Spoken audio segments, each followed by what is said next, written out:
What's up, Weslaco? I am here, and I have Mr. Peter, who just came on board. Well, Peter, about 2 months ago. About 2 months ago. 2 months ago, who's our new city engineer, and we're here to talk to you a little bit about drainage and upcoming projects that we have and projects that we've been pending that we've been working on the past couple of months. Being that the history on these rainstorms and being prepared for anything that comes our way. It's not even about hurricane season. It's we can get any type of rain at any given moment. And those are the scary ones, the ones that kind of, from one day to the next, we're preparing for. So tell us a little bit about the Pablo Peña Park, the Los Toritos in Kansas. It's a project that was just passed about a month and a half ago. So tell us a little bit, let the people know exactly what that's going to do and where we're at with that project. Before we go into it, I just want to say thank you, for introducing me and, coming on board on this great team. Of course. So, City of Weslaco, from my experiences in the past, I used to work around City of Weslaco before, left, and now I'm back. So as city engineer, and we're blowing and going. You hit the ground running, huh? We gave you all these assignments. Like, here you go, Peter. This is everything that we need you to do. It was like a moving train, going at the same time, and then somehow you're still keep on going with the whole thing. So, but what we're expected to come in for the Mayor Pablo Peña Park. Try saying that 5 times real fast. It's going to be one of the major projects we have going on. The project has some millions of dollars invested into it. We're looking at removing, even a minor storm, which is a lot of the engineers like to use these terms called 10-year, 5-year, 50-year storms. Mm-hmm. It doesn't really mean it's a storm that'll happen once every 10 years or 5 years or 50. It just means it's an intensity amount at any given moment. Yeah. So for a 10-year storm, meaning it's like about an inch or 2 inches of rain, that type of storm, this particular improvement will remove roughly 654 homes out of that 10-year storm. And then additional, once you reach a higher level intensity of being the 50-year storm, that's going to take out 818 homes out of the flood area. So a lot of the areas, we're looking to really mitigate, or if not completely remove all these homes. Yeah, I know that area. We call it the historic Weslaco. The downtown area is where a lot of people were affected. You have, the Agastoero Street, Los Toritos, Plaza, Sinclair, all that area, and that area, it's a lot of our elderly people that live in that area. Yes. So it was extremely important that, we targeted that area to help those people, and eliminate the possible flooding in that area. Oh, yeah. So this project is going to help that area. Yeah, it is more like it is helping a lot of the areas, especially everything west of the Mayor Pablo Peña Park, which we've been experiencing a lot of the rains, a lot of the flooding aspect. So a lot of the focus is to try to detain all the runoff coming in, and then to also provide improvements. We're talking 8x6 boxes or reinforced concrete boxes. You can literally drive a small sedan through them, and it's going to be 2 of them running side by side through, I believe, Acosadero Street. Mm-hmm. So once you run them out, and then you're able to run it, and you're also going to get a couple of more improvements. Yeah, there is going to be inconveniences along the way. Of course, we are going to be removing streets, and we're going to be going in there. But in the long term, though, it's going to be a huge benefit and a huge asset to the city. So it's what I call the underground river. It's going to be an underground river where the flow will go a lot faster, and it'll bleed out to that RDF, which eventually will bleed out into our system. Correct. It's there that the water there's going to be water detained there and slowly bleed out to where it needs to go. Am I right? Yes, absolutely. And it's also, at the same time, we're also being a little proactive, how about this, of how this is being, planned out. So if these RDF that's being utilized, which is the Mayor Pablo Peña Park, it's still going to retain its park amenities. You're just going to go ahead and realign the ditch to go through some of the park aspect, but still going to have some flat areas, so that way you can still play soccer and still maintain the park aspect of the area. I think that was one of our big topics. When we spoke about this RDF, being that that park I mean, I played in that park growing up, so we wanted to make sure that it was able to continue what it was previously used for, which is soccer fields, baseball practice, football practice.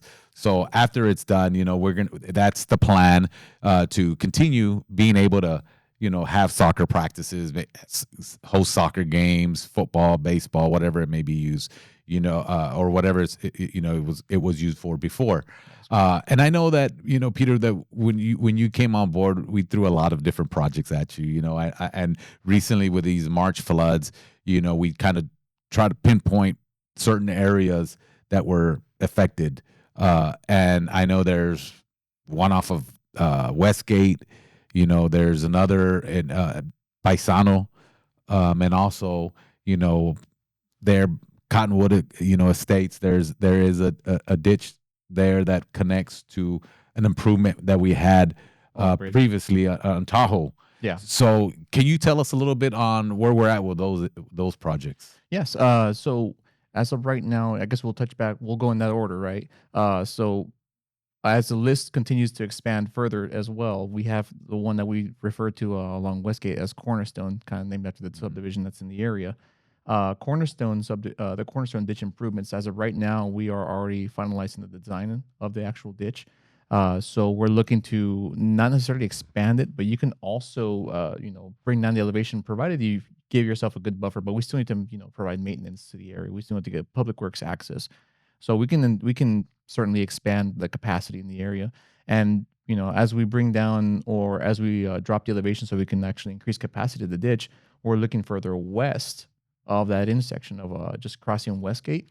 And then there's more potential to expand the areas. So we're studying the areas. We're making sure that, we're looking into a lot of how much we can actually expand. We're getting numbers. We're getting flow rates of the ditches are coming in.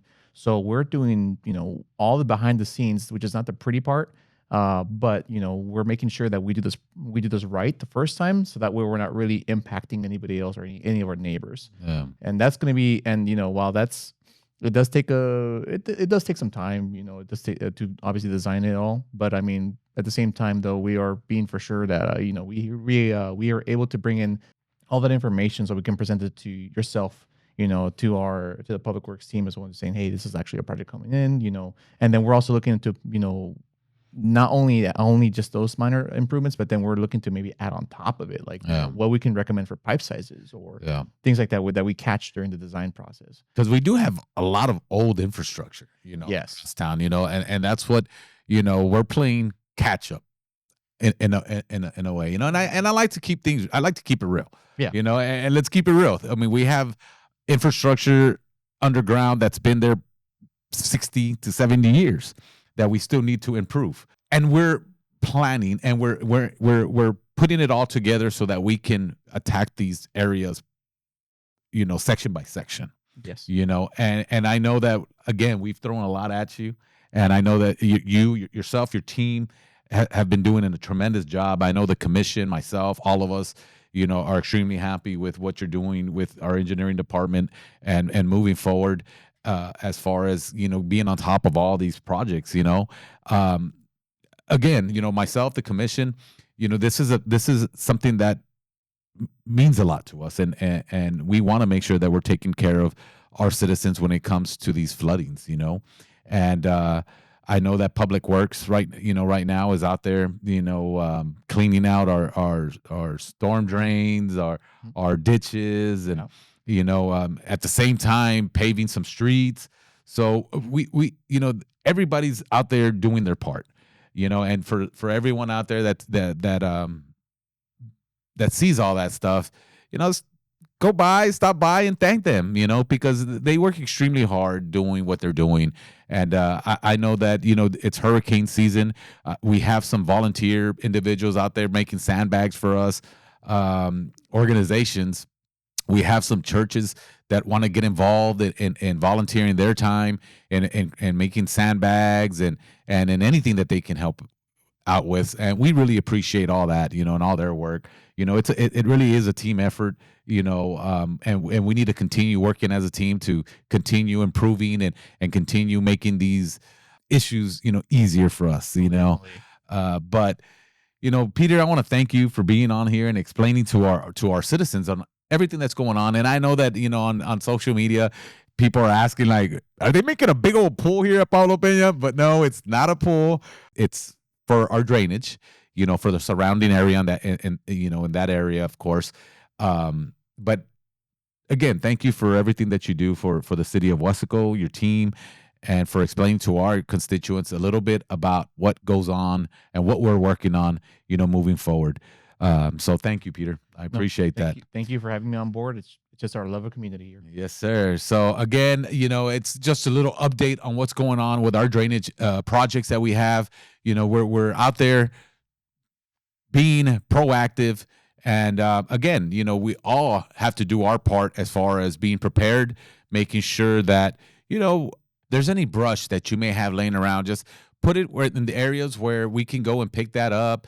If anything, give us a call. Let us know, where the brush is at. I know on our website we have updated our brush collection weeks in whatever area you're at. So kind of look over that. And any illegal dumping, if you see anything, please report it to us so we can take care of that issue. Let's do it together, and let's work as a team to make sure that none of our inlets are covered or our ditches are not blocked by any debris. And we're going to continue doing what's best for the city of Weslaco. Myself, the commission, and our staff are going to continue working extremely hard, especially during this hurricane season. But again, it's not just hurricane season, because at any given moment there can be a storm, and we need to be prepared. Yes, that's always been, the takeaway, especially at any, everything that's been going on. I mean, we want to be as proactive as possible for the whole community. Exactly. So again, thank you for tuning in, and stay tuned for our next podcast. Thank you, and we'll see you next time.